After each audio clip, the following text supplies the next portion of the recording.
नमस्कार दोस्तों, मैं Mayank Shah, profit from it Indore से। आज आप सबके सामने लेके आया हूँ बायोकॉन दोस्तों के H1 रिजल्ट। दोस्तों बायोकॉन जिस सेक्टर से रिलेट करता है वो एक बहुत ही इंपॉर्टेंट सेक्टर रहा है दोस्तों। पैंडेमिक के दौरान जब हम सब लोग वैक्सीनेशंस और ये दवाइयों की इस वक्त चल रहे थे दोस्तों। तो आइए दोस्तों चलते हैं बायोकॉन के सेक्टर की तरफ। बायोटेक्नोलॉजी से बिलोंग करता है दोस्तों ये सेक्टर। ये इंडस्ट्री में वैक्सीनेशन और रिसर्च की जाती है अलग अलग, ताकि हम ह्यूमैनिटी को मदद कर सकती है ये इंडस्ट्री इलाजों के दौरान दोस्तों। तो आइए दोस्तों इस इंडस्ट्री के बारे में जानते हैं और अब इस इंडस्ट्री का ग्रोथ देखते हैं दोस्तों। इंडस्ट्रियल ग्रोथ पे बात की जाए तो बायोटेक्नोलॉजी की जो ग्रोथ थी प्री कोविड दोस्तों वो 16% थी, बट पोस्ट कोविड इस इंडस्ट्री का जो ग्रोथ आया है दोस्तों वो 10% है दोस्तों। तो 6% से की गिरावट है ग्रोथ में। बट दोस्तों यहाँ पे फिर भी मैं ये कहूंगा कि ये जीडीपी को आउट परफॉर्म कर रहा था ओवरऑल इंडियन जीडीपी को भी, क्योंकि हमारी इंडियन जीडीपी तो -7%, वहां पे भी एक अच्छा ग्रोथ है और आउट परफॉर्मिंग तो है ही दोस्तों। वहीं पे अगर हम बायोकॉन की बात करें उस इंडस्ट्री में, तो बायोकॉन की ग्रोथ जो है दोस्तों 18% थी प्री कोविड लेवल्स पे, और पोस्ट कोविड 12% ग्रोथ देखा गया है दोस्तों। तो यहाँ पे एक थम्स अप है कि हाँ ये इंडस्ट्री में ग्रोथ भी है और कोविड का कोई प्रभाव यहाँ देखा नहीं जा रहा है इतना। ठीक, आइए चल के देखते हैं कि ग्रोथ तो है इस इंडस्ट्री में। इस इंडस्ट्री में बायोकॉन कहाँ स्टैंड करता है अपने सेक्टर में, अपने पीयर ग्रुप्स के साथ में। बायोकॉन के बारे में अब जानने की कोशिश करते हैं दोस्तों। तो दोस्तों सेक्टर के अंदर अगर देखा जाए तो 50,000 करोड़ भी नहीं है टोटल मार्केट कैपिटल, 40,000 करोड़ दोस्तों। ये मार्केट कैपिटलाइजेशन तो बहुत ही छोटा है, जो कि सिंबलाइज करता है ये एक इमर्जिंग इंडस्ट्री है दोस्तों। एक बहुत छोटी और इमर्जिंग इंडस्ट्री है और ये फोर्थ इंडस्ट्रियल रिवॉल्यूशन को भी प्रेजेंट करने वाली इंडस्ट्री है दोस्तों। यहाँ पे अगर हम देखें तो 40,000 करोड़ की मार्केट कैपिटलाइजेशन में अकेला बायोकॉन 38,000 करोड़ की तो मार्केट कैपिटलाइजेशन रखता है। 95 to 96% का मार्केट शेयर दोस्तों, बहुत बड़ा मार्केट शेयर दोस्तों। एक तरफा लीडर दूसरों की हम बात ही क्या करें। टॉप एंड बॉटम लाइन में अगर देखें कि इस इंडस्ट्री कंपनीज जो प्लेयर है वहां पे टॉप एंड बॉटम लाइन की बात करें, तो देखिए दोस्तों जिस तरह मैंने कहा था एक इमर्जिंग सेक्टर है, एक इमर्जिंग इंडस्ट्री है। वहां पे सारी कंपनियां मिला करके मात्र और मात्र 8,000 करोड़ का सेल्स करी, उसमें बायोकॉन 1,300 के करीब करीब सेल्स कर रही है दोस्तों। कितना बड़ा मार्केट शेयर दोस्तों, 90%। एक कंपनी अपने सेक्टर में 90% शेयर रख रही है दोस्तों, एक बहुत ही बढ़िया बात दोस्तों। तो यहाँ पे हम बायोकॉन को एक स्टार दे सकते हैं दोस्तों। अगर हम स्टार रेटिंग करने की कोशिश करें तो सेल्स के लिए तो एक स्टार मिलना चाहिए। प्रॉफिटेबिलिटी में बात करें दोस्तों तो 300 के करोड़ करीब सेल्स है, जिसमें से 280 सिर्फ बायोकॉन लेके आया है, वो भी दोस्तों पैंडेमिक के दौरान। तो यहाँ पे जहां पे माना कि ये सेक्टर अफेक्टेड नहीं था, इनकी सेल्स अफेक्टेड नहीं थी, इनके बिजनेस अफेक्टेड, बट फिर भी उस वक्त किसने कमाया दोस्तों, ये इंपॉर्टेंट है। और 280 करोड़ का बाकी अगर कंपनियों की बात की जाए तो ना दोस्तों सेल्स में कहीं इनका शेयर दिख रहा है, जिसका सेल्स है वहां पे प्रॉफिटेबिलिटी बिल्कुल नहीं है। और देखिए दोस्तों कहीं पे प्रॉफिटेबिलिटी काउंटेबल ही नहीं है बायोकॉन के सामने। तो दोस्तों बायोकॉन की ये बातें तो हो गई कि टॉप लाइन बॉटम लाइन में तो वो एक एक स्टार लेके गया हमसे, तो बेस लाइन तो अच्छी है, बट इंडस्ट्री में और एक इमर्जिंग सेक्टर है तो दोस्तों यहाँ पे आज मार्जिन कम दिख रहा है, बट जरूर इमर्जिंग में रहते हैं। आगे चलते क्वालिटी पैरामीटर्स भी चेक कर लेते हैं बायोकॉन के। क्योंकि बायोकॉन में क्वालिटी होगी तो ही तो हम निवेशक अपना पैसा डाल सकता है, क्योंकि securing of money is first priority. Biocon technology के क्वालिटी चेक्स पे आते हैं दोस्तों, तो हम क्वालिटी 4 तरीके से चेक करेंगे, जिसमें सबसे पहला आता है मार्जिन। दोस्तों हमें किसी भी इंडस्ट्री का एवरेज मार्जिन अगर हो, क्या उतना बिजनेस कर पा रही है या नहीं। तो दोस्तों 4% का एवरेज मार्जिन आता है इस इंडस्ट्री का, तो बायोकॉन 4 है दोस्तों। बाकी अगर देखा जाए तो 7 और 11 है यहाँ पे, अल्फा और वीआईवी। बट दोस्तों इनके सेल्स ही नहीं है, जहां सेल्स ही नहीं है वहां पे हम इन मार्जिन को कंसिडर नहीं कर सकते। 90% सेल्स बायोकॉन कर रहा है और उसका 4% मार्जिन है, ये एक इंपॉर्टेंट फैक्टर प्ले करता है। और ये इंडस्ट्री एवरेज जितना ही है, तो हम यहाँ पे 1 स्टार बायोकॉन को और दे सकते हैं। 3 स्टार रेटिंग हो गई है दोस्तों। Return on paid up equity अगर हम देखें तो यहाँ पे 0.5, एवरेज है 0.2। मतलब कि दोस्तों जितना प्रमोटर्स ने, जितना निवेशकों ने कंपनी को स्टार्ट करते वक्त कैपिटल फंडिंग की थी, आज उसका आधा तो हर साल वो घर लेके जा रहे हैं। 50% वो हर साल घर लेके जा रहे हैं। दोस्तों जबकि एक इमर्जिंग इंडस्ट्री है, जैसे जैसे टाइम होगा ये इमर्जिंग से ग्रोइंग इंडस्ट्री होगी, तब ये हम यहाँ पे बायोकॉन को डेफिनेटली लीडर और इस चीज को और इम्प्रूव होता देखेगी। इमर्जिंग इंडस्ट्री में देखना संभव है। डेब्ट टू इक्विटी देखा जाए दोस्तों, तो इस इंडस्ट्री की डेब्ट टू इक्विटी 0.2 है, 20% ही है दोस्तों। पर बायोकॉन यहाँ पे 0.6 रख रहा है, तो यहाँ पे 1 स्टार रेटिंग हम कम देंगे दोस्तों, क्योंकि डेप भी एक मेजर फैक्टर है किसी भी इंडस्ट्री के लिए।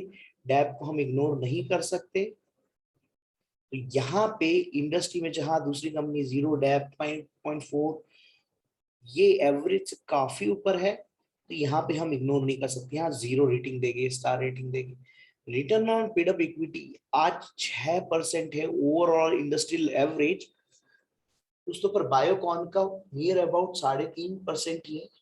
बट स्टिल ये कंसिडरेबल है, क्योंकि जब कोई इमर्जिंग सेक्टर की इमर्जिंग कंपनी होती है, वहां पे इस तरह की हम देखते हैं return on paid up equity कम होती है। But over the period of time जैसे जैसे धंधा बढ़ेगा, प्रॉफिटेबिलिटी बढ़ेगी, यहाँ पे हम देखेंगे, क्योंकि ग्रोथ फैक्टर यहाँ पे है, तो हम यहाँ पे जरूर देखेंगे। यहाँ पे भी हम एक रेटिंग दे सकते हैं। तो दोस्तों ओवरऑल अगर हम देखें तो बायोकॉन 5 स्टार रेटिंग नहीं, 4 स्टार रेटिंग ही ले रहा है हमसे। तो बायोकॉन को 4 स्टार है, 1 स्टार उसका डेब्ट टू इक्विटी और आरओई के लिए हम नहीं दे पा रहे हैं। तो यहाँ पे आउट ऑफ 5 4 स्टार रेटिंग है बायोकॉन को, पर फिर भी ये एक अच्छी रेटिंग है दोस्तों। आगे चल के देखते हैं कि इसका बिहेवियर एनालिसिस कैसा है। हर कंपनी का बिहेवियर एनालिसिस करना ही चाहिए दोस्तों, क्योंकि विदाउट आप किसी का बिहेवियर जाने बिना उसके साथ लंबे समय तक नहीं रह सकते। अगर आपको उसका बिहेवियर पता है तो आप उसके साथ लंबे समय तक रह सकते हैं। तो देखिए दोस्तों, सेल्स हिस्ट्री अगर देखें तो हॉरिजॉन्टल ग्रोथ जिसे हम कहते हैं, वो क्या है दोस्तों। मैंने 2002 से डेटा लिया हुआ है करंट 2021 तक में। तो दोस्तों 2002 में ये 160 करोड़ का बिजनेस करने वाली कंपनी थी, जो कि आज 7,400 करोड़ की करीब करीब पहुंच गई है दोस्तों। स्पेसिफिक कहूं तो 7,360 यहां तक का सेल्स पहुंच गया है दोस्तों। 46 टाइम्स सेल्स बढ़ाया है दोस्तों। 22 कगार 22% कगार से इन्होंने अपना सेल्स ग्रो किया है लास्ट 19 ईयर्स। दोस्तों 19 साल कोई छोटा समय नहीं होता है, बहुत बड़ा समय होता है दोस्तों। यहाँ पे हम देख रहे हैं कि यहाँ पे लगातार सेल्स इंप्रूव होते रहे थे। एक बार 2012 में यहाँ पे उनकी सेल्स कुछ डाउन हुए, बट अगेन कंपनी ने ग्रोथ ट्रेंड पकड़ के आगे बढ़ती गई और हॉरिजॉन्टल ग्रोथ कंटिन्यूअस। तो यहाँ पे सेल्स हिस्ट्री भी अच्छी है दोस्तों। अब बात करते हैं प्रॉफिट, क्योंकि प्रॉफिट ही वो चीज है जो कि हमारे हिस्से में आती है। अगर प्रॉफिटेबिलिटी की बात की जाए दोस्तों, तो 2002 में 18 करोड़ का प्रॉफिट करने वाली कंपनी आज 750 करोड़ का प्रॉफिट कर रही है दोस्तों। 41 टाइम्स सेल्स प्रॉफिटेबिलिटी बढ़ी है, 22% का गाप 19 सालों में। दोस्तों यहाँ पे एक हम सब कर सकते हैं, पिछले 19 साल में इस कंपनी ने कभी भी लॉस नहीं किया है। ये एक बहुत अच्छी बात है, इस कंपनी के लिए तालियां बजनी चाहिए दोस्तों। यहाँ पे अगर हम देखें तो ये जो ग्रोथ है ये एक अच्छी थी, बट एक पॉइंट हमें याद रखना चाहिए, इसके मार्जिन जो है वो मतलब प्रॉफिटेबिलिटीज थोड़ी वेरी करती है, अप एंड डाउन चलते रहते हैं। पर दोस्तों ये यहाँ पे कंसिडरेबल हो सकता है, considering it is an emerging sector. यहाँ पे हाई कैपेक्स होगा, यहाँ पे इन्वेस्टमेंट होगी, और इन चीजों को कंसिडर करते हुए ये कंसिडरेबल बट लॉस नहीं किया है 19 सालों में। ये एक पॉइंट है जो कि हमें हमेशा याद रखना चाहिए कि कंपनी आगे भी अपना परफॉर्मेंस कंसिस्टेंट रख सकती है दोस्तों। आगे बात करते हैं और देखते हैं रिजर्व की दोस्तों। रिजर्व क्या होता है दोस्तों? जो प्रॉफिट होता है हर साल कंपनी को, उसमें से कंपनी कितना एज अ डिविडेंड बांट देती है और कितना एज रखती है to remain invested in the company. तो दोस्तों वो रिजर्व होता है, और वो रिजर्व आपके प्राइस में अप्रिशिएशन लाता है दोस्तों। रिजर्व की अगर बात करी जाए, 2002 में 84 करोड़ का रिजर्व था इस कंपनी के पास। आज देखा जाए तो 7,000 करोड़ का रिजर्व हो गया है इस कंपनी के पास। 45 एंगल से देखा जाए तो लगातार कंपनी अपना रिजर्व बढ़ा रही है दोस्तों। उसका इफेक्ट क्या आया? रिजर्व कितने टाइम्स बढ़ा? 86 टाइम्स बढ़ा है दोस्तों रिजर्व, 26 कगार से पिछले 19 साल में। अगर यहाँ पे देखा जाए, अगर किसी ने बायोकॉन के आईपीओ में मात्र 1 लाख रुपए निवेश किया था 2004 में, जब आईपीओ आया था 315 रुपए की कीमत का एक पर शेयर था। मान लीजिए कि उसने 1 लाख रुपए का निवेश किया हुआ है, तो आज उसकी कीमत 12 लाख दोस्तों, 12 गुना हुई है। इन्वेस्टर्स ने अपना पैसा 12 गुना किया दोस्तों। इसे कहते हैं वेल्थ क्रिएशन। आगे चलते हैं दोस्तों इस कंपनी के मेजर फैक्टर पे, जहां से ये कंपनी का हमें एक मेजर पॉइंट मिलता है दोस्तों। बायोकॉन जो सेक्टर को बिलोंग करता है वो बायोटेक्नोलॉजी दोस्तों। वहां पे सबसे बड़ा जो फैक्टर है वो R&D है। इनकी ग्रोथ, इन्हें R&D कंटिन्यूस करते रहनी पड़ती है, नई नई दवाइयों की खोज, नई नई चीजों की खोज करना, और इस खोज के बाद में इनका पैटर्न करना, इनकी इनकी पैटर्नाइज करना, चीजों का सेल्स होना, यहाँ पे कंपनी के लिए एक बहुत इंपॉर्टेंट फैक्टर है दोस्तों। तो कंपनी की ये हिस्ट्री भी मैंने देखी है दोस्तों 2002 से, जहां पे 8 करोड़ की सिर्फ एक्सपेंडिचर थी R&D पे। आज वहां पे कंपनी 627 करोड़ का एक्सपेंडिचर कर रही थी पिछले साल तक दोस्तों। कोविड के दौरान में देखा, देखिए दोस्तों, लगभग 10 to 20% के करीब करीब यहाँ पे जो पुश आया था R&D में। तो दोस्तों यहाँ पे देखिए ये चीज, ये फैक्टर डिफाइन करता है इसकी ग्रोथ को। 78 गुना इन्होंने अपनी R&D पे 26 कगार से बढ़ाया है। यहाँ पे कंपनी का फुल फोकस दिख रहा है कि कंपनी किस तरह एग्रेसिवली अपनी R&Ds और इन पे खर्चा कर रही है। तो दोस्तों डेफिनेटली बायोकॉन में हमें कहीं पे भी नेगेटिव पॉइंट नहीं दिख रहा है, कि जहां पे हम बिहेवियर इसका कंप्लीटली क्लियर है, हॉरिजॉन्टल वर्टिकल ग्रोथ, एंड जो ड्राइविंग फैक्टर है वो भी अच्छा है दोस्तों। आगे चलते हैं और देखते हैं करंट ट्रेंड पे दोस्तों। करंट ट्रेंड की बात करी जाए तो सेल्स एंड प्रॉफिट का करंट ट्रेंड देखना बहुत जरूरी हो जाता है दोस्तों। पिछले साल जब पैंडेमिक के दौरान यहाँ पे हमने देखा था, तो सेल्स 14% अप था दोस्तों। और प्रॉफिटेबिलिटी -5 थी। तो दोस्तों पिछले साल ही हमने देख लिया था कि प्रॉफिटेबिलिटी आर अंडर प्रेशर। तो दोस्तों जो एक चिंता का विषय, जो हमें कॉन्शियस रहने वाला पॉइंट है, जो सेल्स में डाउन आया है दोस्तों, ये इंडस्ट्रियल ग्रोथ जो 10% हमने देखा था पोस्ट कोविड, उससे भी कम है। तो यहाँ पे एक पॉइंट है जो हमें नोट करना चाहिए कि दोस्तों profit are volatile, sales down, sales की ग्रोथ अगर कम हो जाए तो वहां पे एक रिस्क रहता है। बट स्टिल यहाँ पे हम देख सकते हैं कि Q1 में 4% ही था, -36% से इनके प्रॉफिट डाउन रहे दोस्तों। Quarter and year on year, quarter on quarter अगर हम देखें तो H1 रिजल्ट दोस्तों इस बार क्या हुआ, 5% सेल्स आया है और -26% यहाँ पे प्रॉफिटेबिलिटी आई है। माना प्रॉफिटेबिलिटी इंप्रूव हुई है, but still we can not expect, हम ज्यादा उम्मीदें नहीं रख सकते दोस्तों, क्योंकि सेल्स भी डाउन है और प्रॉफिटेबिलिटी में भी कोई ज्यादा खास सा इंप्रूवमेंट नहीं देख रहे। तो हमारी एक्सपेक्टेशन है कि ये साल खत्म होते तक हम 5% का ग्रोथ देखेंगे, लाइफ टाइम हाई सेल्स देखेंगे दोस्तों। बट 5% क्या होता है, इससे ज्यादा तो आपकी महंगाई बढ़ जाएगी। तो दोस्तों 5% इज नॉर्मल।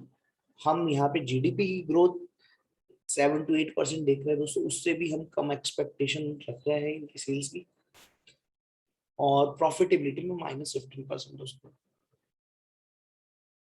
तो जानते हैं दोस्तों कि ये चीज क्यों हो गई, उनकी सेल्स एंड प्रॉफिटेबिलिटी अफेक्टेड क्यों हुई। तो दोस्तों मेजर कॉस्ट जानने की कोशिश करते हैं, वहां से देखते हैं कि क्या हमें कोई जवाब मिलता है। दोस्तों मेजर कॉस्ट की अगर बात करूं इस कंपनी की, तो 37% कॉस्ट तो इनकी मटेरियल कॉस्ट है दोस्तों। एम्प्लॉय में 26% दोस्तों। ये एक टेक्नोलॉजी ड्रिवन सेक्टर है, साइंटिस्ट रिसर्चिस्ट यहाँ पे लगते हैं दोस्तों। यहाँ पे एम्प्लॉय जो रहता है वो हाईली स्किल्ड एम्प्लॉय की नीड है। इस तरह के सेक्टर की इंडस्ट्रीज को बहुत हाईली स्किल्ड एम्प्लॉयज की नीड है दोस्तों। तो यहाँ पे एम्प्लॉय कॉस्ट एक बहुत इंपॉर्टेंट रोल प्ले करेगी आफ्टर रॉ मटेरियल, ठीक है। अदर एक्सपेंसेस भी होते हैं दोस्तों, पर यहाँ पे अगर हम देखा जाए पिछले साल के मुकाबले इस साल क्या हुआ है, रॉ मटेरियल की कॉस्ट दोस्तों 14% से बढ़ी है, 14%। तो यहाँ पे उनकी जो प्रॉफिटेबिलिटी को स्ट्रेस में आने का जो रीजन है दोस्तों, वो एक मेजर पॉइंट है दोस्तों। 36% जो आपकी मेजर कॉस्ट है, अगर वो 14% से बढ़ती है तो राइट, आपके एक्सपेंसेस बढ़ेगी तो आपकी प्रॉफिटेबिलिटी पे असर आएगा दोस्तों। एम्प्लॉय कॉस्ट की बात करी जाए तो दोस्तों 11% से बढ़ गई है। अदर एक्सपेंसेस दोस्तों घटे हैं, बट उनका शेयर ओवरऑल इस शेयर के मुकाबले कम था दोस्तों। बट बाकी दूसरे एक्सपेंसेस देखे, जैसे डेप्रिसिएशन कॉस्ट 14%, ट्रेडेड गुड्स की कॉस्ट 50% से इंक्रीज हुई है। अदर फाइनेंशियल कॉस्ट दोस्तों 120% से इंक्रीज होना। यहाँ पे जो इन्वेंट्री कॉस्ट है वो 95% से इंक्रीज होना। ये कॉस्ट उनके प्रॉफिट्स इस बार खा गई है दोस्तों। यहाँ से मेजर कॉस्ट से पता चल रहा है कि वाई प्रॉफिट्स आ रही स्ट्रेस्ड। तो दोस्तों इस साल तो कंपनी की ये मार्जिन जो रहेगा स्ट्रेसफुल रहेगी, तो हमें थोड़ा कॉशियस रहने की जरूरत है। आगे चल के देखते हैं दोस्तों इसके शेयर होल्डिंग पैटर्न की हु हमारे पीयर इन्वेस्टर्स कौन कौन है दोस्तों। प्रमोटर्स देखा जाए तो यहाँ पे 60% है, एफआईआई देखा जाए तो लगभग लगभग 15 to 16% है, 7% डीआईआई है दोस्तों। डोमेस्टिक इंस्टीट्यूशनल इन्वेस्टर्स है, पब्लिक रिटेल इन्वेस्टर यहाँ पे दोस्तों अच्छा है, 15% के करीब करीब है, अदर्स 0.7% दोस्तों।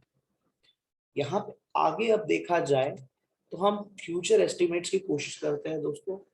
दोस्तों आज इस कंपनी के एस्टिमेट्स हम देख रहे हैं, मतलब 2021 में 7,360 करोड़ का जो सेल्स कर रही है, इस बार 7,500 करोड़ का सेल्स पार कर जाएगी दोस्तों।